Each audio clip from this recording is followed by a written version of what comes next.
माझं मरण येण्याआधी मला मारच्या पदावा, मरण येण्याआधी मला मारच्या पदावा.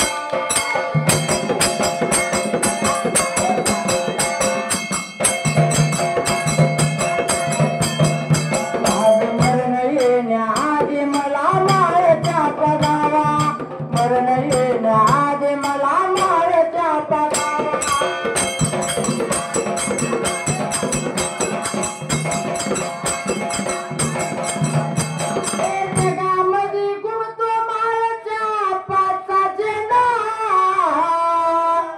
नाही त्याचा अंत लागला बघताला, जीव दुबळ्यांचा जीव राहतो मिरज गावा.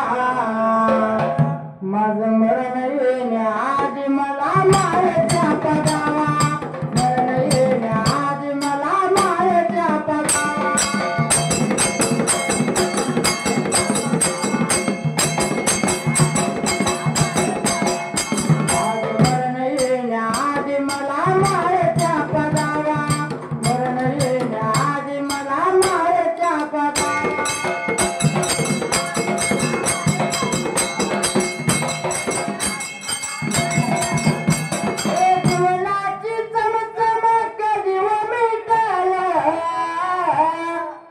देवा तुला पाहता पांग जन्माचं पिटल, कोणी नाही जीवा भावा, एक शब्द खरा व्हावा.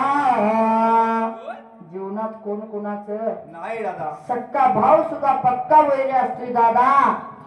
माझं माझं म्हणणाऱ्याच कडला जात नाही, पण माझ्या देवाची भक्ती केली तर ती शेवटपर्यंत आपल्या संग येणार आहे, सोबत येणार आहे.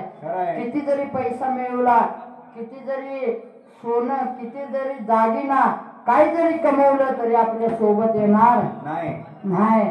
पण दादा माझ्या देवाची भक्ती केलेली संग येणार आहे. नाही जीवा भावा, देवा तुम्हीच पाठीशी राहावा. माझं मरण येण्याआधी मला मारच्या पदावा, मरण येण्याआधी मला मारच्या पदावा.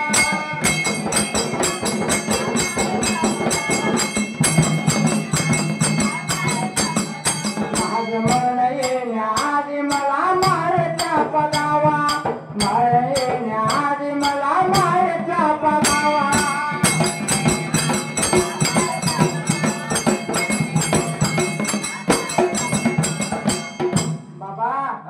त्या देवाला सुद्धा प्रत्येक भक्ताजवळ जाता येत नाही, म्हणून त्या देवानं आईची आणि बापाची निर्मिती केली.